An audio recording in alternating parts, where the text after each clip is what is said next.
Welcome to the 5G podcast. We're glad you're here. We hope you enjoy our conversation about God, guns, games, goals, and gastronomy. Now sit back, relax, and enjoy this week's episode. Do you see the new Godzilla movie? Oh, I didn't know it came out already. I thought it was coming out this week. Yeah, Godzilla came out, I think, a couple days ago, maybe. Yeah. Okay.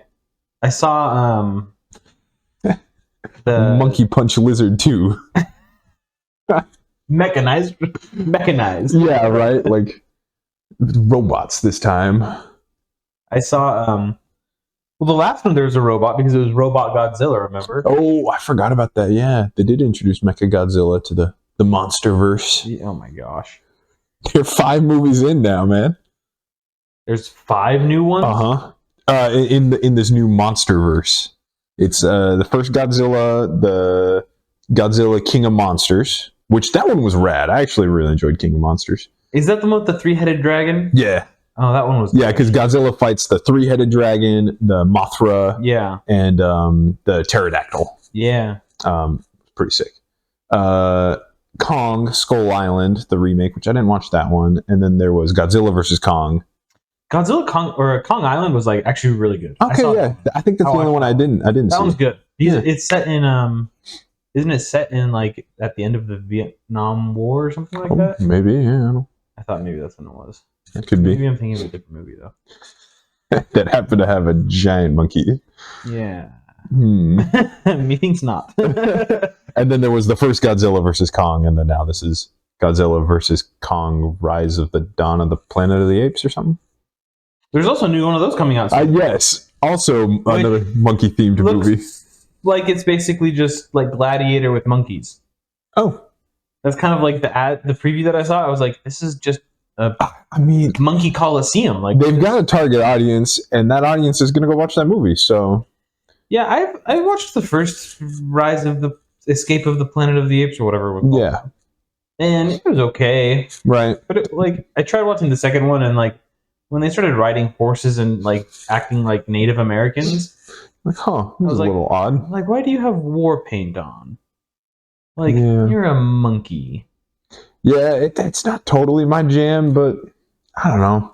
I enjoy Godzilla movies if I just like turn my brain off and enjoy the action, but yeah. I'm not. I mean, they're fine. I won't go see it in theaters though. No, surely not. Might be a good popcorn flick, but maybe even not worth the money to. Yeah, like if I was like, for home. If someone invited me to go as like, hey, we're going as friends, like let's all go, I'd be like, yeah, okay, sure. Yeah, all right. But like of my own volition, I'm not going to go watch that movie. No. If it's on like Netflix or HBO or whatever, sure. I'll probably, but I'm not going to. That's the same way I feel, yeah, with this Godzilla versus Kong. I saw a couple reviews. It's already making money, which is cool. I mean, it's Monkey Punch Lizard 2, which is hilarious that like they tried to put a human story in this one. It is just like, no, that's just bad. We're just going to watch a giant lizard fight giant monkeys. Honestly, they should really just like get rid of the whole. Yeah, well, see, it's funny. Be like 3 human characters the entire movie. Because have like a combined total of. Because the previous Godzilla movie, Godzilla -1, just a few months ago, had this amazing human interest story. Happened to have a giant lizard in it. Just because he was like, the force of nature that was impactful to the story. Mm-hmm. But it wasn't like a crazy action movie. So it's just like the contrast of like, those are both Godzillas, but those are different Godzillas. Yeah, I still need to watch that movie. If that one comes out on streaming, which I'm surprised it's not. It's been a few months. We definitely got to find that one. That'd be worth a movie night. Yeah, that'd be fun. Mm-hmm. Yeah, I'm not gonna watch. I'm really excited for the Office of what is it called? Ministry of Ungentlemanly Warfare. Yes, with Alan Rickman and Henry Cavill. And a bunch of other people. Yeah, there were. Carrie Elwes from Princess Bride. Yeah. Mm-hmm.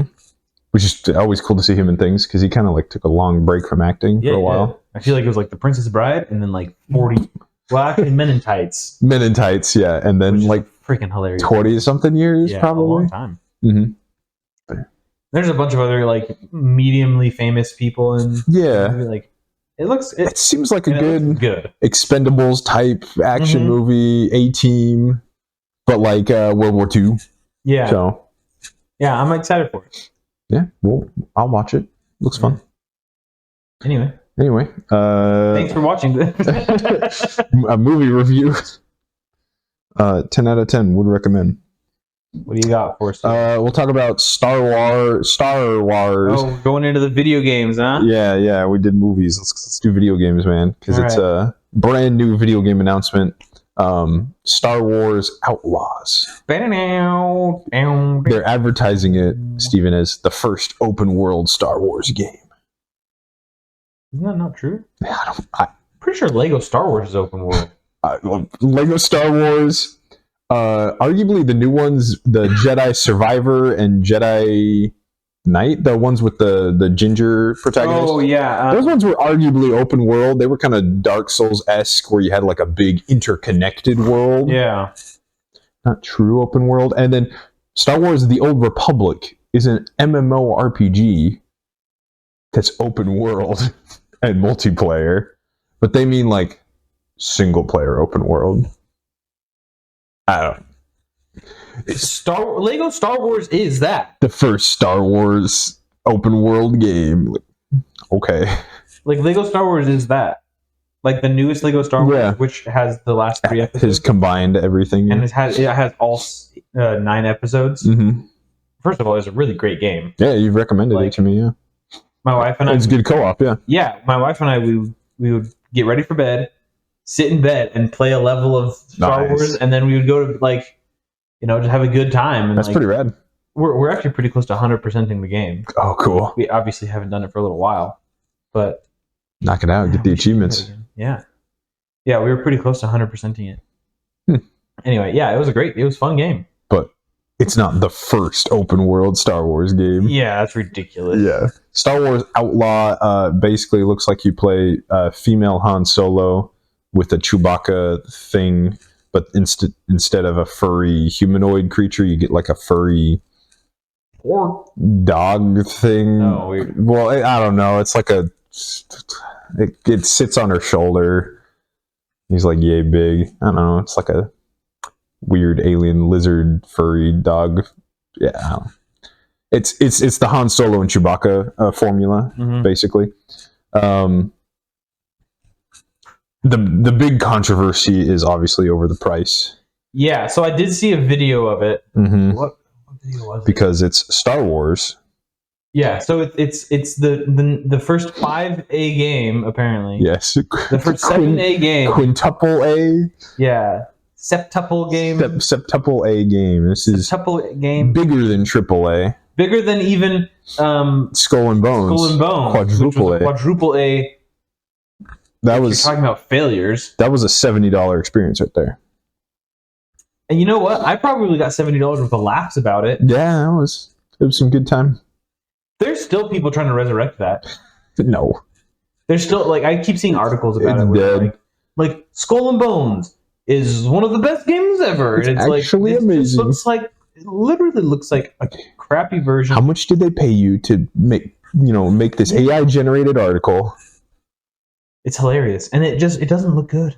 No, we've beat that horse. Right. Now we got to beat Star Wars Outlaws to death. Well, so in my opinion, Star Wars Outlaws is already more egregious than Skull and Bones.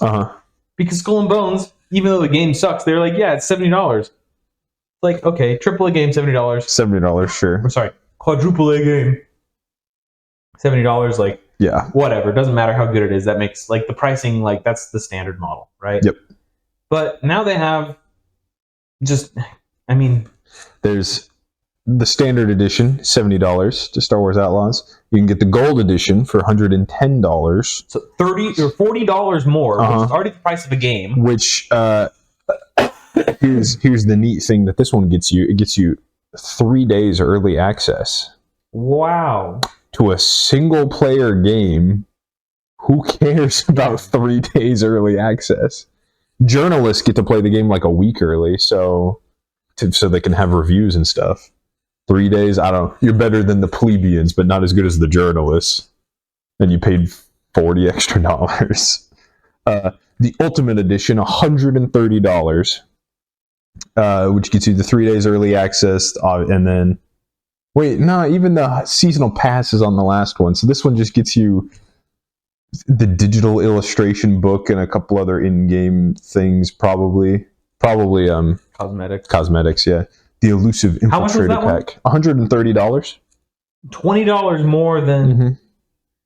It's even worse. People so that's $60 over the base game of $70. So, yeah. Okay, continue. But they sweeten the pot a little bit. You can also buy Ubisoft Plus. I forgot Ubisoft is making the game.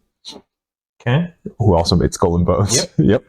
Although I think Skull and Bones, to be fair, was Ubisoft. I don't know, one of their other Ubisoft Montreal or whatever. Yeah. I think this one is like main Ubisoft. But yeah, with it wasn't Skull and Bone Ubisoft. Oh, Ubisoft Philippines, yeah. No, Taiwan. Singapore. Yes, it was their brand new studio in Singapore to get money. Yeah, and then they had to fulfill their contract by releasing a game in 10 years. Which, like, come on, you could have released anything. No.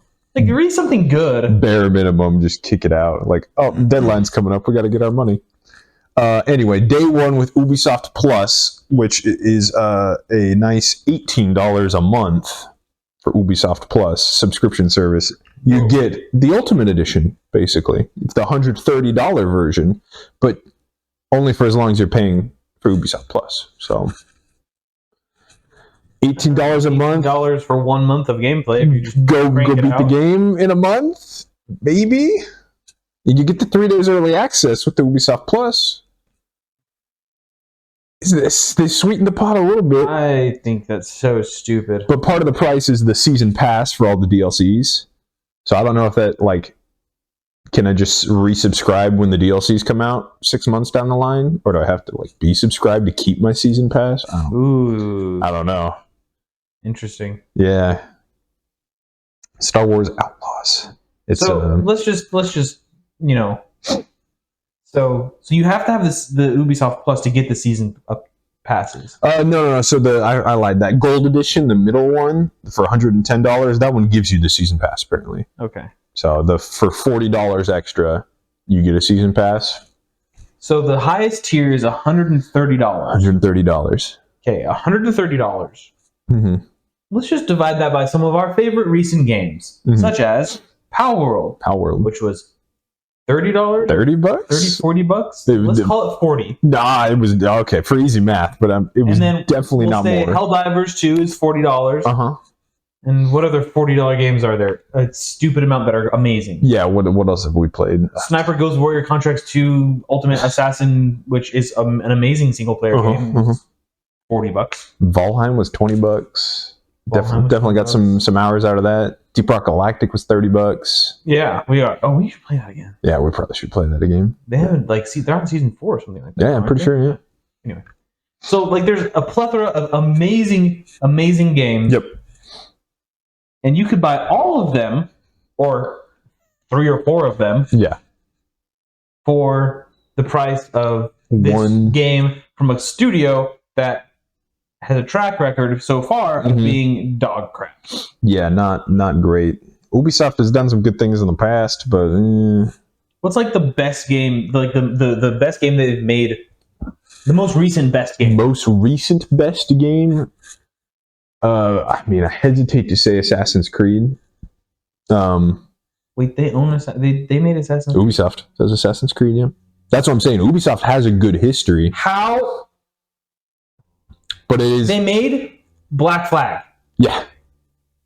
So they've made a pirate ship game. But see, again, it's like Ubisoft, and then they have all their like different. Doesn't matter. Studios. They own the rights. Yeah. Say, hey, this is the Singapore office of the same freaking company. We're calling up the Canada office. The Canada office, or whoever made the freaking Black Flag one. Hey, since you guys are like, you guys crushed it with that. Do you think we could just like, transfer that over to us, like some of the, like this stuff over to us? So we can figure out how to program ships. We're all the same company here. Like, can we share some assets?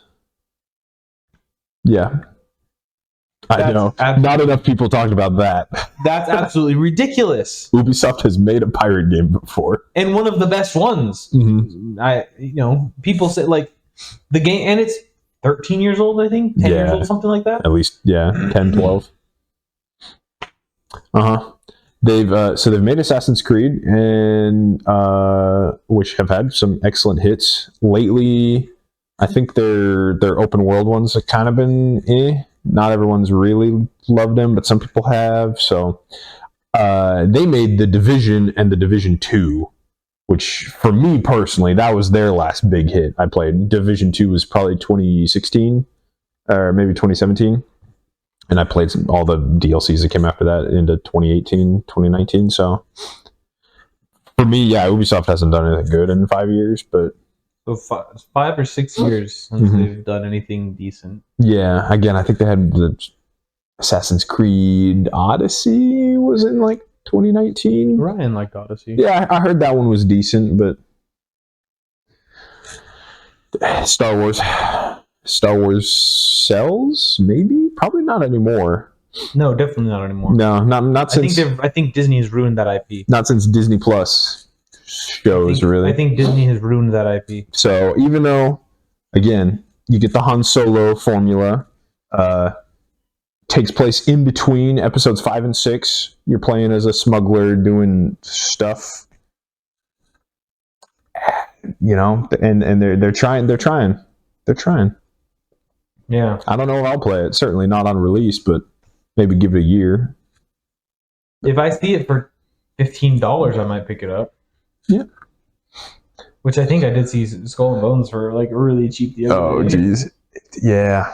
Which is funny. Yeah, for an open world single player game, I don't know. Maybe it's just not for me anymore, but certainly not at that price. That's not for the average consumer. There's no way. $130. People were screenshotting from around the world, like in Australian dollars. It's like $200. Like, that sounds ridiculous to put on a video game. Like, that's half of a console. Yeah, for real. Yeah, I bought my wife's Switch for... I got the OLED. Yeah, the new editions. And the Zelda edition of it. Oh, okay. So it was like $450. Yeah.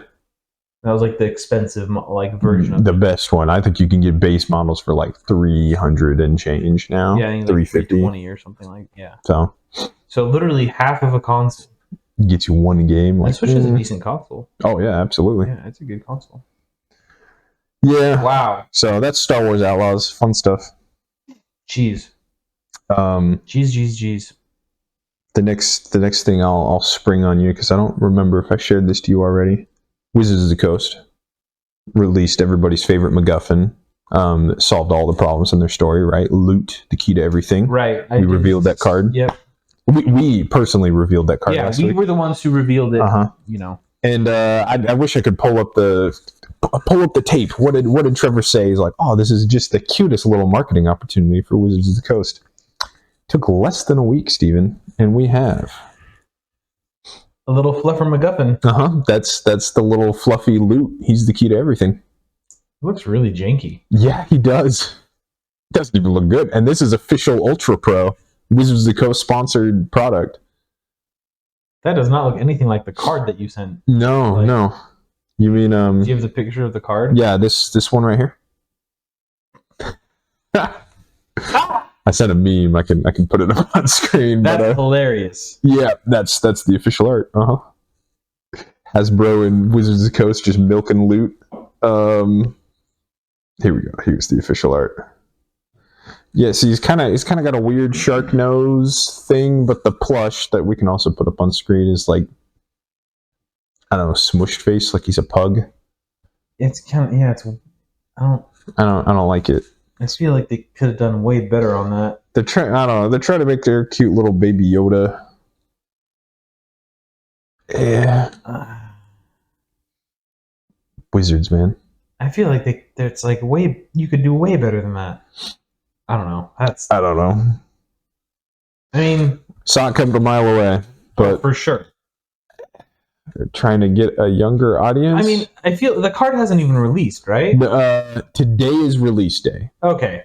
So, like, they don't even know if that is gonna like sell. No, they don't. So like, why if you have like this is They just announced this. I don't know if stores are getting that on release day. I doubt it. companies are so stupid, man. Yeah. Like instead of trying to create something that's like a cultural movement in your community, it's like, oh, we love loot, you know. Like instead of like trying to like force it, foster this, you just need to like release stuff, and then people will like latch onto what they want to latch onto. Totally. And then you can run with that.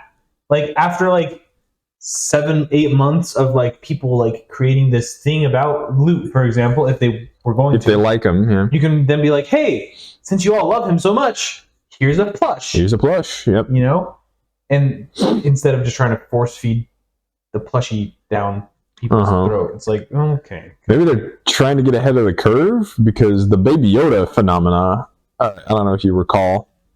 Oh yeah, they didn't think Baby Yoda was going to be popular.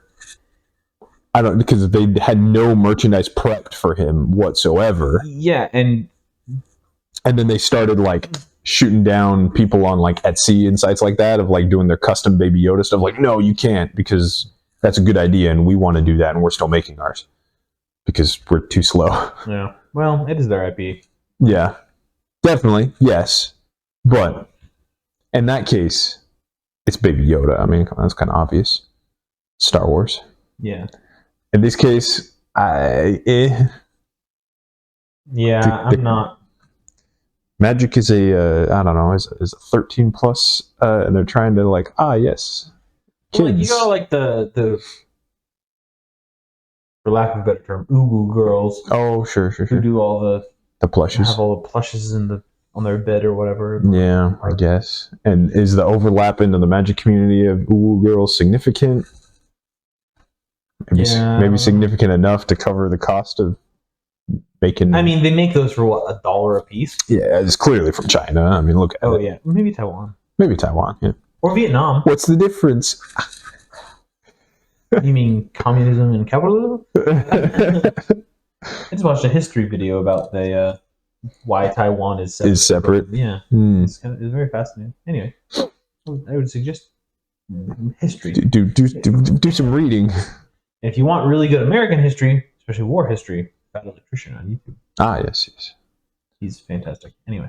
Do you have another point about loot? Other than just Wizards of the Coast being stupid? Yeah, that's about it.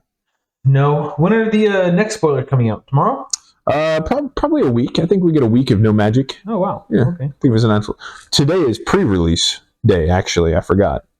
Which is different from normal release day. So. Wait, I thought today was... When is release day? Next week. Oh. There's no difference anymore. That's what I'm getting at. Oh, okay. They used to have pre-release events where you could go and play only draft, just a week before the cards actually become legal. But it's like stores only sold like booster packs. That was it. You weren't allowed to sell individual cards, even online. No competitive events were allowed to use those cards until the actual release date. But now it's just like they've experimented in a couple different ways, and now they're just like, oh yes, here is pre-release, but you can go buy cards, singles, packs, commander decks. You can run all the events. Those cards are legal in competitive events from pre-release day. So it's like, so that's just release day. That's just release day now. Stop calling it pre-release. Give it a couple more sets and they'll probably stop calling it pre-release, but I don't know why. Yeah. So next week is release, and then I think we'll get a week break. Okay, so we have like 2 weeks. Yeah, I think 2 weeks. Till we have to freaking read up on all these new mechanics. Is Burrow already a mechanic? No. Because they're definitely going to add Burrow. But Bloom Burrow. Right? But like Burrow as like a mechanic is going to be like the opposite of flying. Oh, yeah, okay. Like tunneling, yeah. Like a gopher. That makes sense. It's going to be all animals next set. So. That's what I'm saying, you know? Yeah. Like a badger will be like... badger travel. And then, yeah, it'd be kind of interesting. It's going to be good. Oh, I want capybara travel. Yeah. We have one. Capybara. The capybara. The capybara. Crappy Barbie. That's a funny video. That is a funny video. Can I pause this? No. All right. And we're back. Estamos Voltados. Espalda. Espalda. Back. Oh. That's not the same. No. Estamos costas. Sus costas. Costas. Okay. Back. I don't know. Retornados? Yeah, probably. Voltados. Returned. Oh, that makes sense, yeah. Voltar. I think voltar is also a different way to say return in Spanish. I could be totally wrong, though. Retornar. Retornados. Retornar. Nobody really, I don't know, uses that word. It's very odd. Usually just, in Portuguese, you just say cheguei. Oh, volver. Is that a one? That one's coming to memory. Like, that's more common. Volver. Volvido. Estou volvido. Volver. Revolver? Revolver? Wait, I'm just making up words now. Yeah. Revolver. I gotta study my Spanish again. Yeah, I haven't done any Portuguese language study for a little while. Mm-hmm. Every once in a while, I'll try to have a conversation with myself in my head. Oh yeah. And it's kind of fun. Anyway. A little bit of practice, yeah. Yeah. Anywho, what were we? TV shows. Next topic of the day. We'll go with yours first. Okay. We'll go with mine first. No, I'll go first. I was trying to be nice. So I, on your recommendation, I have started watching Warrior. Yeah. Which is freaking great show. Warrior. Freaking great TV show. It's on Netflix now. It's on Netflix. Used to just be Max. Sorry, on Max. HBO Max. Dumb name. Yeah. Max. We're not a TV channel anymore. We got to get rid of the HBO name. So dumb. Yeah. But yeah, started watching Warrior, and it is fantastic. I've only been watching it this week, but I'm already on episode 3 or 4 of season 2. Season 2, yeah. Maybe 2. Maybe episode 2. I don't remember what I'm on. Yeah, that's nice, man. But it's pretty great. Yeah. Pretty fantastic. Are they doing any more seasons, or is it? There's season 3 was delayed for COVID, so that just came out last year. Oh. So the story's not over at the end of season 3. So I think they're still doing more. Yeah. Good. Yeah. Season 3 good. It was all right. I feel like it dropped just slightly in quality. Is it comparable to season 1, or is it worse than season 1? I guess it's comparable to season 1, maybe slightly worse. Because I really like season 1 was really good. Season 2 so far has been really, really good. Season 3, the characters start getting a little on my nerve. Just a couple of the characters. Young June. No, Young June is still good. I like Young June. I like when he goes all psychopath and starts fighting with knives. Yeah, dude, he's insane. Like the first when I was watching the first like scenes with him, I was like, oh, this guy's just like some pretty boy. Like his dad is the mob boss. Like he doesn't ever like have to get his hands dirty. He just like right. And then he like pulls out his knife and just goes ham. And I'm like, oh, he's a psychopath. He's actually insane. He does. Because like the main character, like when he fights, you can tell like he's not like, maybe he like is like having fun. Yeah, but like, he's not like, he's pretty reserved. Yeah, he's not like enjoying himself, right? He's the classic like Zen, wushu kung fu. Cha. And then Young June is just psychotic. He like pulls out a knife and like gets this creepy smile on his face, and he just like starts like And then the first time you see him like killing someone, he's just like he's stabbing him over and over and over and over and over, and you're just like, geez Louise. Oh yeah. So the brief intro, I think I mentioned it before, but Warrior. It's like a martial arts show, basically, but it's based in 1880s San Francisco. So you have the Chinese immigrants, loosely based off of the actual history of the Tong Wars, which the Tongs are just the Chinese gangs that were all intermingling and fighting in Chinatown. And then you had the police kind of fighting them, but then the police are also corrupted, and then the politics are also corrupted. So you got several. And the Irish, don't forget about the Irish. And then the Irish, yes, the Irish are basically their own faction as well. And they're just like, yeah, get the Chinese out of our city, and so there's a lot of different like forces at play. There's a lot of good fight scenes, and some cool intrigue. And I do, for the most part, I like all the characters. I think all the acting is done really well. It's only by season 3 I'm not a fan of the main character's sister. I feel like she kind of... I'm not a fan of her right now that much anyway, though. Yeah. I don't feel like she was cast very well. I don't like her in season 3, and I can't say why because of spoilers, but it just seems like she doesn't learn. Like, her character doesn't really change at all when she should have changed by the end of season 3. But season 3 does introduce another good character who's like, they pulled in all the big hitters from like Hollywood, like from movie martial arts coordinating. That's why all the fight scenes are done really well. Super well. Her lover, he's Joe Taslim. He's like the top dog when it comes to movie martial arts coordinating. Like he's on all the credits for like coordinating the scenes. He's the one that is the end of the first season fight scene, right? Yes. Yeah. Okay. He's also Sub-Zero in the Mortal Kombat movie. Which he wears a mask, but yeah. Huh.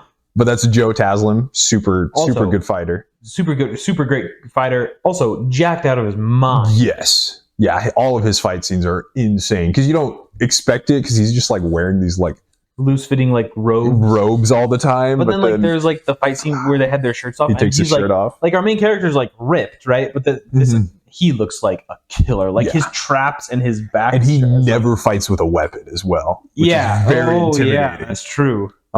All the other ones are like the hatchet men or like the knives, the guy with the two knives, the mini swords or whatever. The main character is like pretty versatile. He does a lot of like unarmed, but then he'll get a hatchet on occasion. He uses a bow staff quite a bit. He uses a bow staff, makeshift bow staffs. Season 2, I won't spoil anything, has got one of my favorite group fight scenes, the choreography, and they give him nunchucks. Oh, nice! And it's pretty good. I rewatched that scene multiple times, but as I was leading, season 3 introduces probably like the second top dog, Ito Ukwais in movie martial arts choreography. They introduce him as another character, and then him and Joe Taslim fight, and I'm like, okay, they just like told the writers to make this scene, didn't they? Like, because they wanted to like actually fight. They're like, yeah, just roll cameras. We're actually gonna just fight now, because like those two guys are just insane.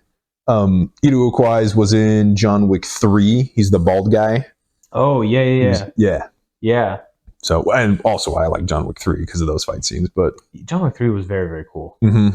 Very, very cool. Lacked a little bit of story compared to John Wick 1 and 2. Yes. Yeah. And John Wick 1 and 2 were scarce on the story. They at least had a little bit. There was a whisper of story, and I mean, there was like 1 and 2 were connected. They kind of connected. Number 3 to number 4 was just like, what the number 4 was just like, what the heck? It was good. It was good. I mean, it was a John Wick movie. You can't really mess that up. Yeah.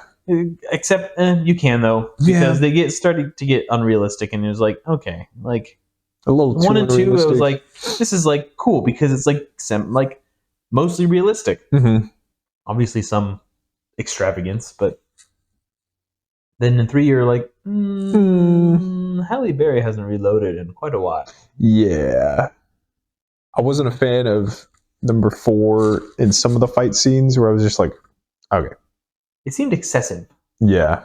In an excessive genre. You're really abusing the bulletproof everything. Yeah, very true. Like when the guy is wearing armor, that's cool. And they mentioned that of like at the end of season 3, I think does have an excellent fight scene with all the armored guys. Because up until now, they've been fighting other assassins in suits.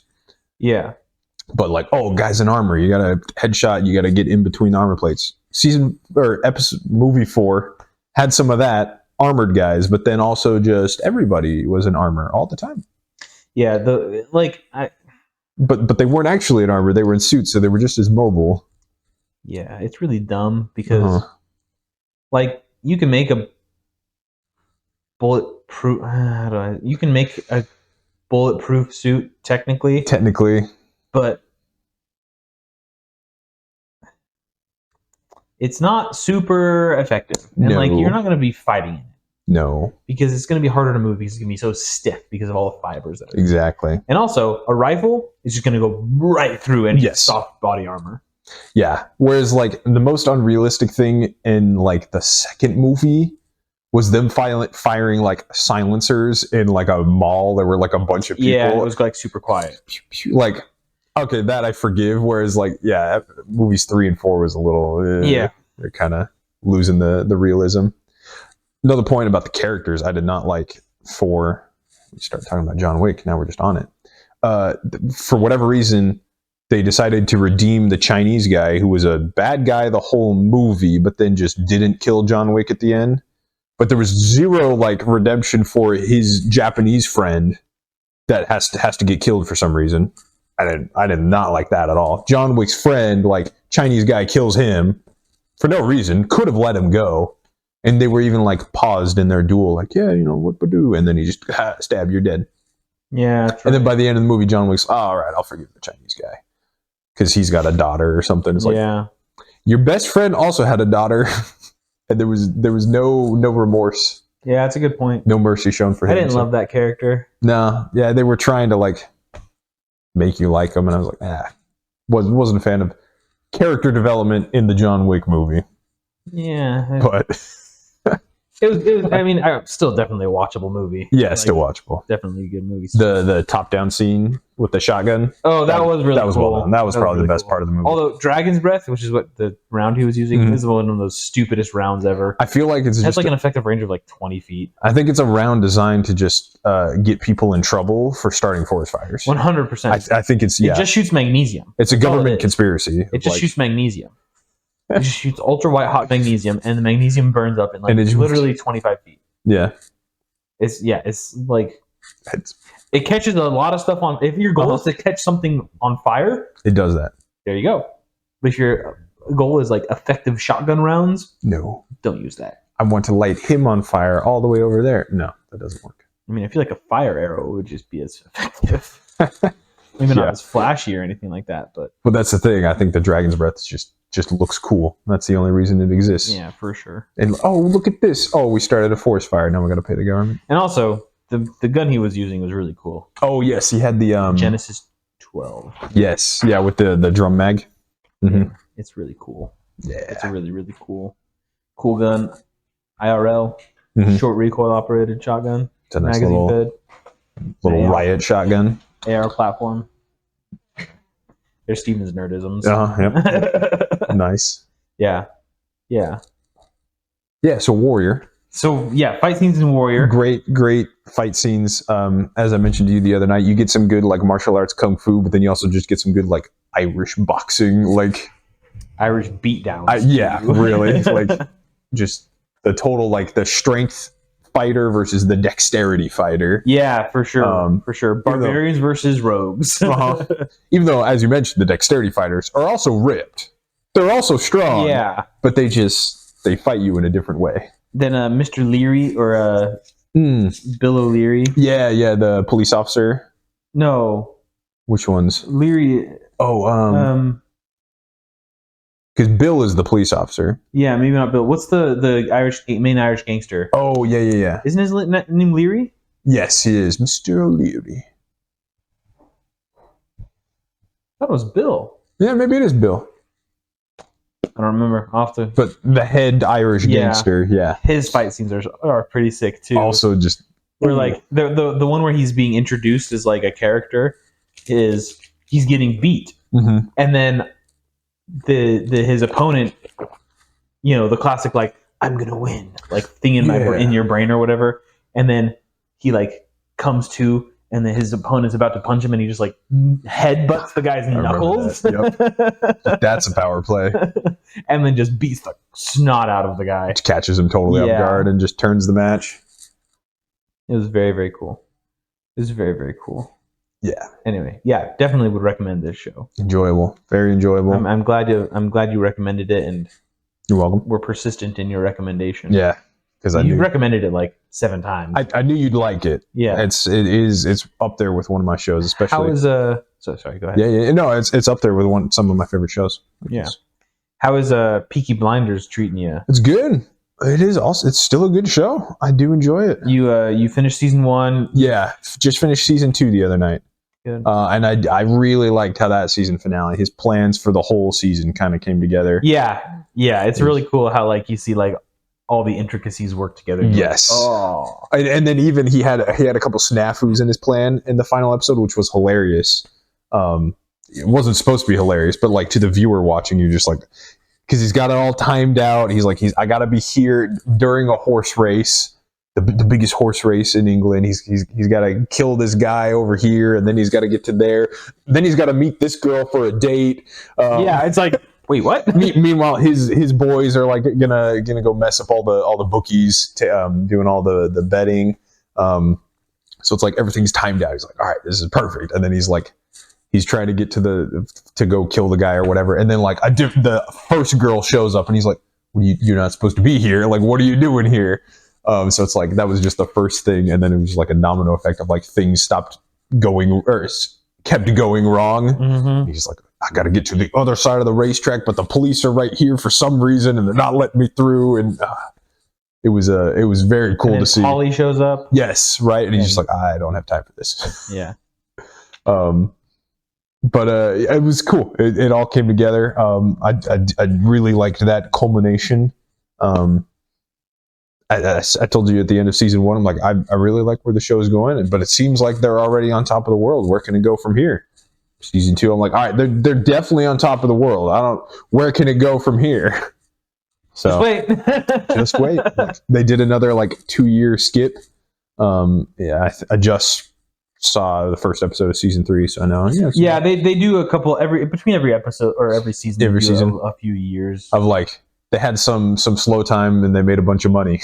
Yeah, that's basically it's like here's the next like point of conflict. They solidified what happened in season 2, or they solidified what happened in the previous season. Like they got a new power foothold, and it's. I mean, and my one complaint usually when shows or movies or whatever does time skips, I'm like, okay, I don't like knowing that character development happened off screen, because then some writers just change things about their characters and they excuse it with like, oh, this happened off screen. Like, I don't like that, because then you can just change a character.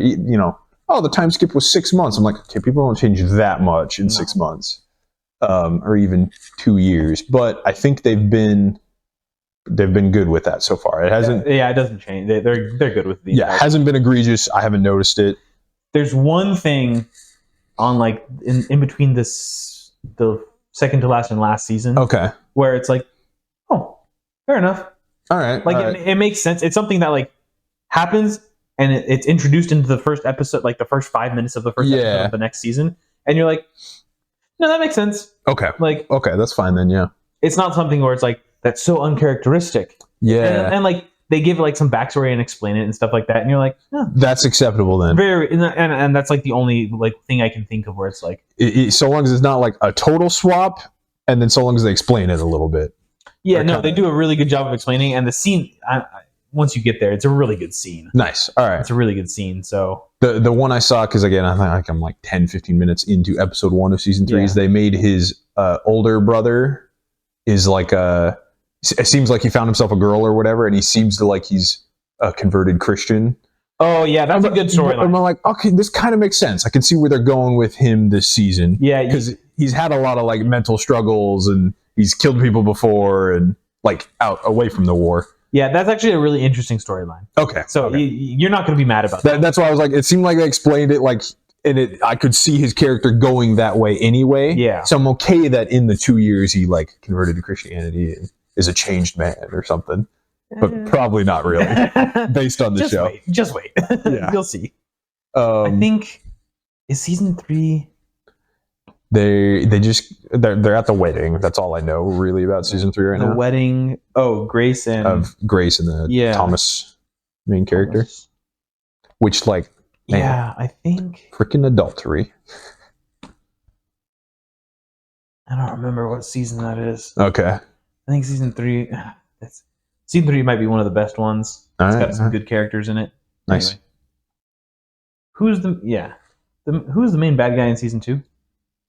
It was still kind of the police officer guy from number 1. Yeah. But then also the Irish and the Jewish were there. Right. Were involved. Yeah. But he was able to turn the deal around. Like he made a deal with the Jews. Did they blow up the train? No. Okay.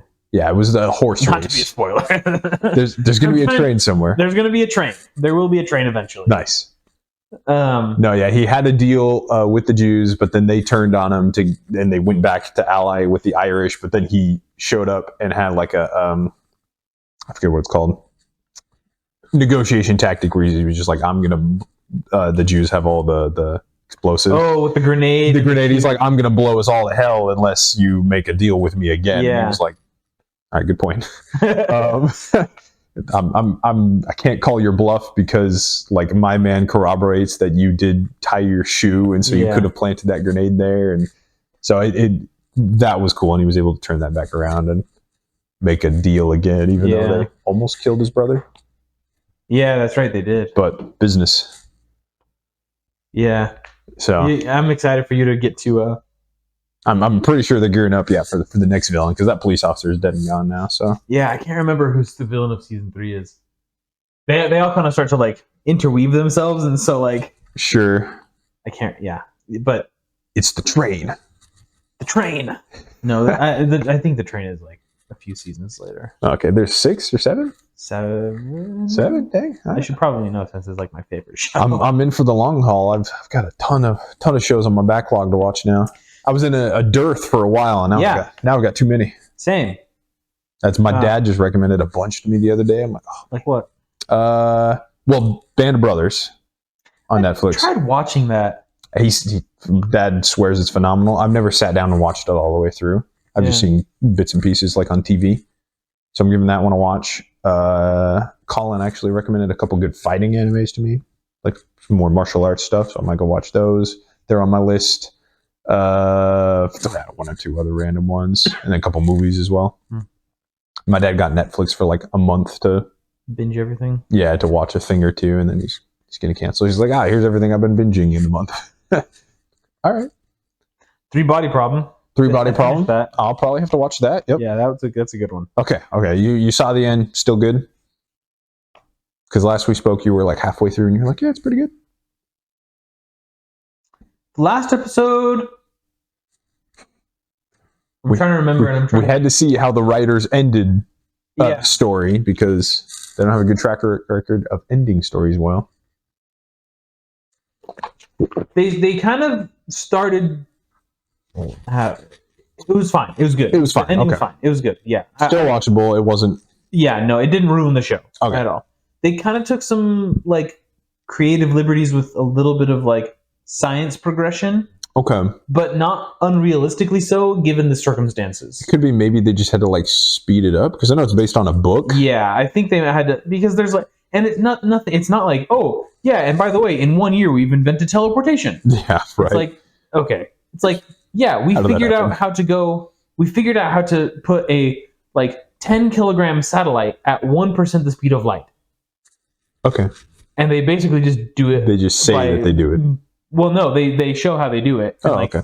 They explain it, and like they show like the physics behind it and stuff like that. So I was like, okay, I don't know if that actually would work, but like, all right, why not? And there's some like other things where it's like, okay, that's fine. I'm not mad about it. Okay. There's like some pretty sad parts, which the movie hadn't, or the show hadn't been like sad until like this, like the ending, second to last episode. And I was like, oh, that kind of sucks. The climax into the falling action was like, oh. And then, but yeah, no, I think it was really good. I think, it's open for a season 2 for sure. Oh, interesting. I don't think they finished the book. Oh, they didn't finish the book. Okay. I haven't read the book, but like, if the book ended that way, that'd be a crappy book. Gotcha. Like, that's my opinion. Like, if the book ended how the show ended, that would be a crappy book. I'm intrigued then. I probably won't look up anything about that because of spoilers until I watch the show. But yeah, I'd be intrigued to look into like where they at in the book. Do they have 25% left, 50%? Like, is there a second book? Yeah. Look that up really quick. Yeah. We'll save it for next time too. It doesn't matter. Anyway. Yeah. 3 Body Problem. It was good. Still good. I enjoyed it a lot. All right. Hour-long episodes, 8 episodes. Yeah, the last episodes were a little bit shorter, I think, actually. Okay. I think they were 50 minutes each. So nice. Yeah, but had that show. You've been watching Fallout. Fallout, which just came out like week. Thursday at midnight or something, or no, Wednesday at midnight. Yeah, because you had watched it. I'd already seen Thursday when we were talking about it. Yes. And how is it? It's good. It's good. It's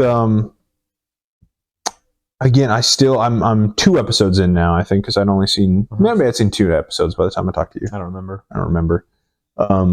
Haven't seen any since then, but it's good compared to the last video game adaptation TV show I watched, which I think was Halo. Double checking if there was anything else. Yeah, it was Halo. Compared to Halo, it's fantastic. Oh well, that's not hard to do. Yes, exactly. So that's why I can say it's good. Fans of the Fallout game series, you'll probably enjoy the show.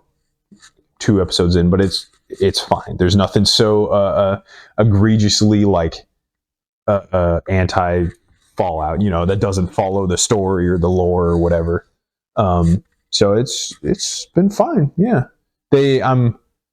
I hesitate to say it's like amazing so far, like a 10 out of 10. Like I would recommend this to everybody. Sure. But if somebody has played Fallout, it'd be like, yeah, you'll probably like the show. Sure. Whereas to contrast something like Arcane was League of Legends based off of a video game, but not really. It was just in the world of the video game. But that show was phenomenal. The writing, the characters were all so well done. I'd recommend that to everybody. For sure. I mean, that's probably one of like the top shows I've ever watched. Arcane was amazing. Fantastic. Yeah. Absolutely fantastic. They went off the rails with the writing on that one. Like season 2 coming out in a year. In a year. We did get a teaser for that. Which is annoying because it's been like 3 years. Yeah. They didn't even have COVID to complain about, I don't think. It was like 2022 was when season 1 came out. So 2 years, I guess. So that is to compare. I'm like, all right, it's not quite Arcane level. Yeah. But recommend it to everyone and their dog. But Fallout is like, it's good. It's fine so far. It does look cool. Which we did kind of get confirmed when they had some like screenshots a couple months ago that we mentioned. We're like, all right, that looks pretty good. Yeah. Got high hopes. But all Amazon shows look amazing. They do, yeah. And that continued. I've seen, like I said, 2 episodes, and everything still looks great. Yeah. All the set pieces are very Fallout. The one character starts in a vault, underground vault, and everything. Like all the tech looks super old and clunky. And then by episode 2, she's like out on the surface, and she's in a little like ramshackle town, and it looks just dirty and gross. Looks amazing. The Brotherhood of Steel and their power armor look fantastic. Pretty cool.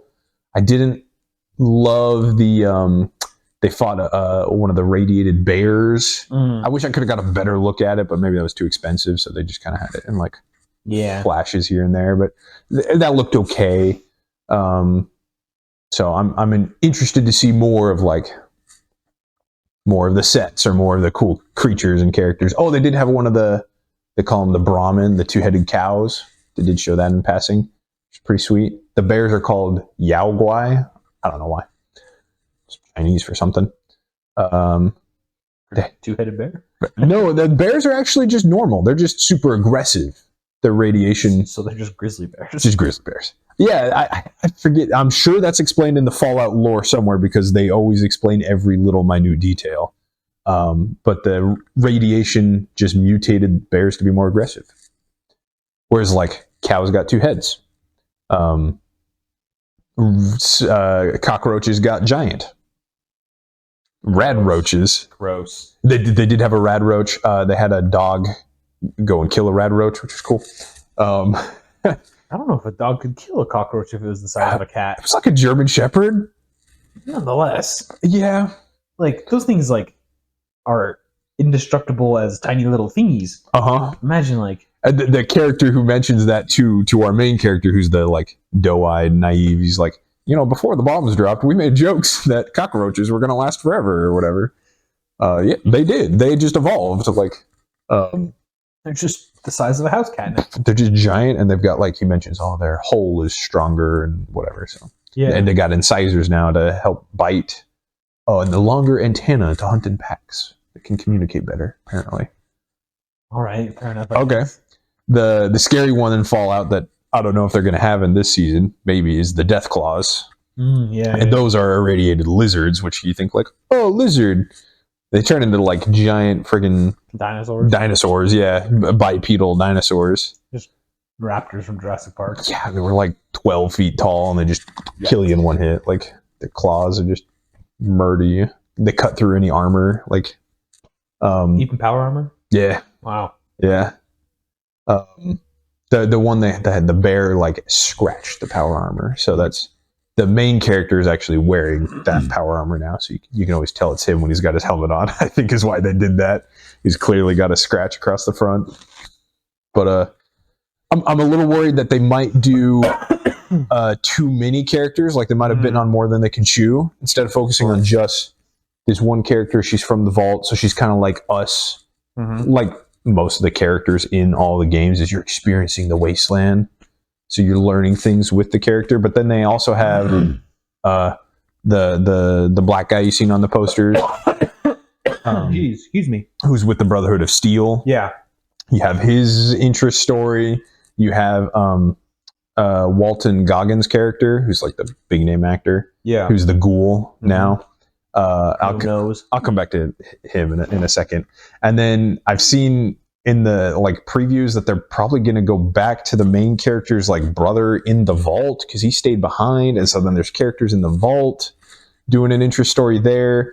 And then I thought they were going to do another one of like one of the Enclave scientists, when the Enclave is one of the bad guys in Fallout, but he was like escaping, so he was a good guy.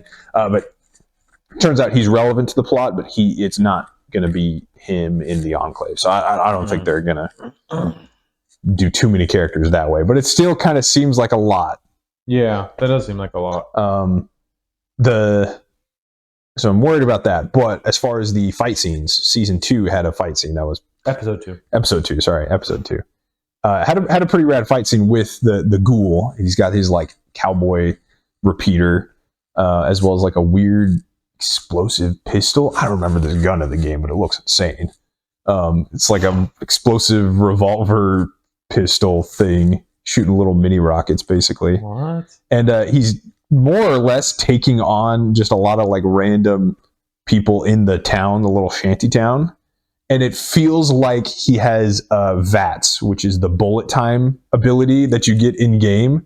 Because the like he's got these like pinpoint shots, and there's even like they slow time at one point, which is like what you do in game, and then they do like the action cam of follow the bullet up as it like hits the bad guy and it like explodes. I was like, that's literally what that does in game. That's pretty cool. Yeah. Also pretty violent for a live action TV show, which is awesome. But Fallout is violent. Yeah. And it's almost cartoony, over the top violence. You can literally get a perk in game when you level up called Bloody Mess, where it's like sometimes when you kill people, they just explode. Oh, and also you do 5% more damage with all weapons or something. Yeah, that's something functional. And so that scene looked pretty cool. You can argue like that's a little unrealistic. It's one guy taking on 20 people with guns, but like they did it well. He was just pop, and then he'd like reload and get his rifle, and it felt like a video game translated to the TV show. So. Sounds cool. Yeah, I think it was enjoyable so far. I'm enjoying it. Yeah, I'll probably have to give it a little watch-a-rooney here in a little bit. Yeah, as soon as I finish Warrior. Right. And then whatever else is on the docket. Tune in a week or two, and I'll have my full analysis for you. Yeah. But sounds like a plan to me. I'm hopeful that it gets better, and I can recommend it to everybody. Say this is a fantastic show. But so far, it's okay. It's got a 7 from me, I guess. No, that's pretty good. It's watchable. It's good. 7's good. Yeah. Like anything above like a 7 is definitely a watch. And that's I think maybe we have slightly differing opinions on this, maybe, but that's in my opinion. These days, there's so much content out there. 5 and below is not even worth your time. There's something better. Yeah, I would agree with that. So I would agree with that. I think our differing opinion. I think we do have a differing opinion. Is with the 5s and 6s. Oh, sure. Right, where it's like 5s, in your opinion, probably aren't watchable. I don't think so. Yeah. 5s and 6s, in my opinion, are like watchable if there's nothing else. Okay. Right. Yeah, it was like a 6. You'd probably have to convince me. Or again, there's like nothing else, or I'm watching it with someone, or popcorn flick. Like and it depends on what type of like mood you're in, and like there's like a bunch of like what type of show are you looking for? Are you looking for the Godzilla of shows? Right. You know, in that case, there's like something that I might rate a 4. Might be worth watching if you're just looking for like a quick, 5-episode, 10-episode season of smashing robot heads together. Robot punch or lizard punch monkey. Yeah. Like Pacific Rim. Oh, Pacific Rim is great though. Yeah, that is a great movie. Actually, I like all of them. Robot punch monster. Sometimes robot punch robot. Sometimes robot punch robot. It's true. Great movie. 10 out of 10. I like both of them. No, and honestly, I joke about it, but like the human stories weren't that bad in that. Actually, like no, they weren't. And like you said, robot punch big creature. It worked. And in number 2, robot punch robot, and shoot big missiles at other robots. Oh yeah, it's true. Like the acting was a little cheesy. The power swords that they had. Like, yeah, the power swords are cool. Sick. The dialogue needs some work. It's obviously not a perfect movie, but it's a massive robot movie. Like, what can you? They're not but even compared, just because I was thinking about the Godzilla versus Kong 2: Rise of the Planet of the Apes, it like from what I've heard, the human story in that is just garbage. And I was like, Pacific Rim, at least like they were fighting for humanity, like and they this was their last ditch effort. Otherwise, they were just gonna like drop nukes, and it was like okay, like no, this was kind of motivational. I can see all of the character motivations. Like, yeah. Apparently, the Godzilla versus Kong is just like, there's humans there. I guess I don't know. They don't really do anything. Yeah, so. I mean, I don't know. Anyway, oh, that was the end of our list. Oh no! We're only. How long? We got 15 minutes left. Okay. To shoot the shiz. Well, we're good at this. Yeah. Did you want to mention anything about the Twitter story you were talking about? Yeah, we can do that. We get into that. Get some. We're not strict. Yeah, we're not a political podcast. But we're getting politics. But politics, current events. We talk about more current events. We talk about current events. Yeah. What do you got? What's the subject? Right. So Brazil, great place to live. Great. I think like parts of it are like really nice. Parts of it are probably fine. As someone who's lived in South America, it would not be my first pick. South America, the continent. Yeah. You know, if you had to rank them. Yeah. Well, that's isn't that an interesting thought? Yeah. Because like if I wasn't living in Arizona, like my first pick would be Africa. Oh, really? Okay. Yeah, I think so. Oh. Okay. And like just because like I would choose Swaziland. Yeah. And there's like a city in Swaziland that's like pretty chill. Yeah. Yeah. All right. Yeah, I know. I mean, there are certainly some places I'd love to be to just chill. I guess it depends on where. Like, yeah. But politically, yes, Brazil is not doing super great, and I am semi-interested in this right now as well because I have a brother there in Brazil. Yeah. Not that he ever gets involved in politics or anything, but I send him all of the Magic spoilers because he's pretty closed off to media. Mm-hmm. So I send him all the pictures of the gay cowboys, and he's like, "What? I leave Magic for 6 months, and this is what they're doing." So Brazil news. I follow a little bit. Their current president is a ex-convicted criminal. No, he's a felon. He's a current felon. He's a felon. Yeah. And not just like, oh yeah, when he was 18, he was in a gang and killed someone. No, that would be more excusable. He was the president previously. He was the president and got thrown in jail just for embezzlement and corruption. For corruption and stealing like hundreds of millions of dollars. So treason then. Yeah. So there's this. The company is Petrobras, which is the Brazilian state-owned petroleum or oil company, right? And basically, they just had like fake jobs, and those fake jobs were basically like there was hundreds of them. Just lining his pockets with money. Yeah, not only his, but like there was like a bunch of people in jail for it, right?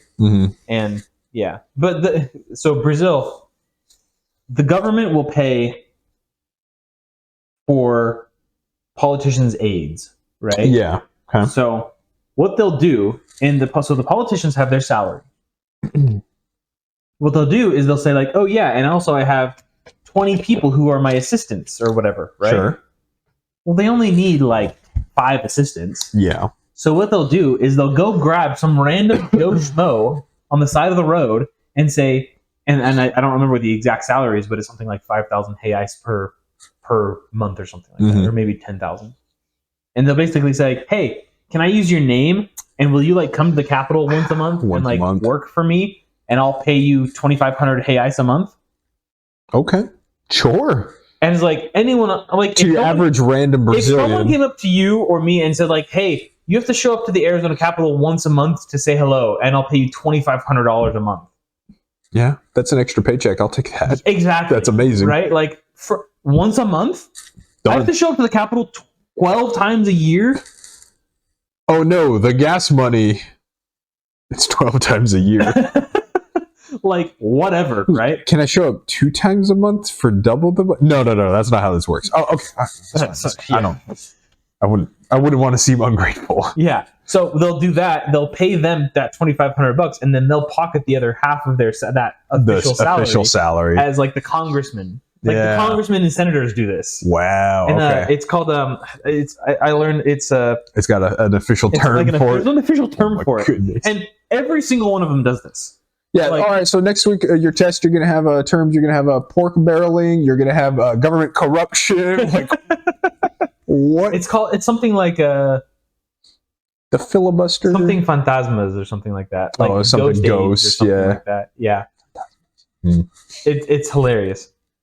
But so the president was doing this, and then but was also doing it with like the biggest oil company. And so instead of like getting an extra like so these normal politicians, what they do, if you're to convert it into US dollars, they're making like an extra like $60K a year. Sure. Maybe $100K a year if they're like a big senator or something like that, right? Yeah. Whereas like, yeah, that's a lot of money, but like there's so much other ways to like it's not enough to bother catching. Yeah. But President Lula is like was embezzling from Petrobras, and it was like on like 100 million reais. If it's the biggest oil company. Let me look up real quick what his fine, like what his how much did Lula embezzle? 7 billion. It's probably a high estimate. I'm gonna say 2 billion. He was sentenced to 26 years. Jeez. In 2 separate cases of corruption and 1 case of money laundering. Okay. An investigation which recouped over 5 billion reais in stolen money. 7 billion wasn't that far off then. I thought I overshot by too much. The budget for this one says $800 million was, and that's probably pretty close to the exchange rate. In addition, he received tens of millions of dollars in kickbacks. I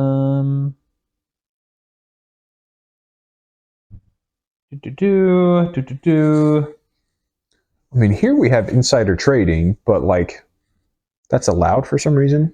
But maybe it's because they're not making millions of dollars. Nancy Pelosi's making, you're right, not millions of dollars, hundreds of millions of dollars. Hundreds of millions of dollars, yeah. All right, that's fair. But maybe, I don't have a good reason. Maybe it's because the 3-letter government agencies that are supposed to investigate that get paid by those hundreds of millions of dollars. For real. So, he embezzled lots of money. And now he's the president again. He won the election, which I'm sure was the freest and fairest election Brazil's ever had.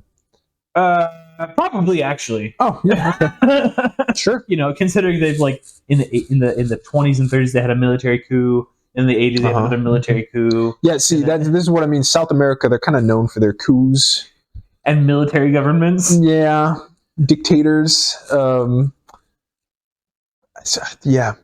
he won the election. Probably just like how Putin won the election. Yeah.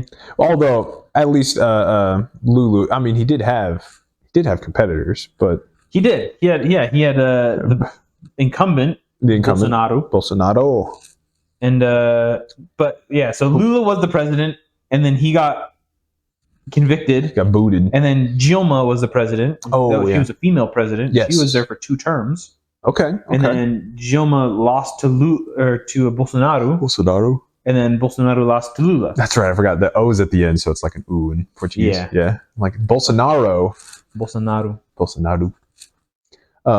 Which I don't live in Brazil, but he kind of seems more like the populist candidate. Bolsonaro. Yeah, he is. Bolsonaro. Yeah. Which bolson is a bag, like a big bag in Spanish. Uma bolsa is a bag in Portuguese. Okay, so he's like the bag man? Yeah. Nice. Okay. The big bag man. Yeah, Bolsonaro would be like someone who carries a bag. That we called him the bag boy in English, but the Bolsonaro was our secretary who handled all of the packages. The transport of like materials and stuff. Yeah. Hey, bag boy. He's like, I'm Bolsonaro. Like, yeah, but in English you're bag boy, so that's hilarious. Yeah. All the missionaries called me Senor Hey. I'm just kidding. The king. The king. I ran that mission. Nice. Yeah. So Lulu's in charge again. Then the news I heard this week, just rife with government corruption, is that they're not even hiding the fact that they're just silencing any not outrage, any dissenting opinions towards Lulu, and I've heard specifically Lula. Sorry, not like the Lululemon pants. I thought you were making a joke originally, calling him Lulu, which I thought was hilarious. He has a golden opportunity to do a legitimate business of just running his own line of exercise pants, but Lululemon, Lulu Limau. So they're silencing and like shutting down any voices to criticize Lula, the president, as well as the Supreme Court justices, and one in particular whose name I forget, who's like the worst of the bunch.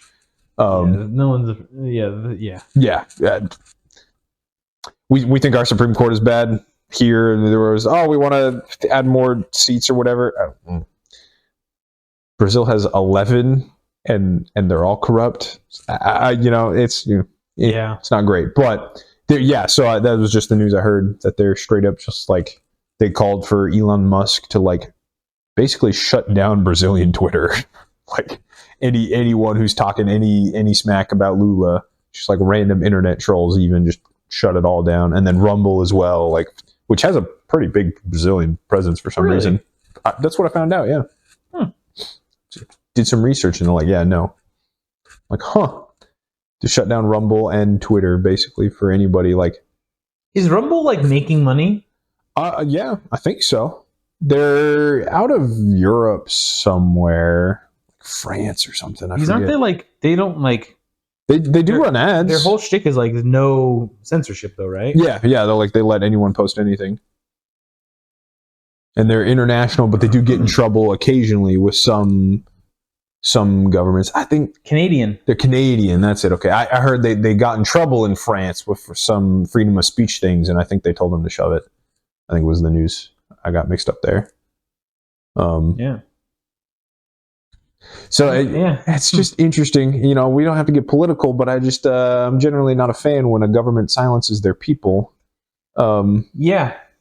Because like in this day and age, the information age, getting rid of the online communication, you can joke about internet trolls all you want, but like if you get rid of Twitter, Rumble, etc., ways for people to communicate online, then you can't communicate about how bad your government is. Like you lose your right to freedom of speech, freedom of assembly. Like the people don't have power unless you can communicate to each other. That's why probably back in the day, when the founding fathers wrote it, freedom of assembly was probably more important than freedom of speech, because it's like getting together in groups was what the British did not allow the colonists to do. Yeah.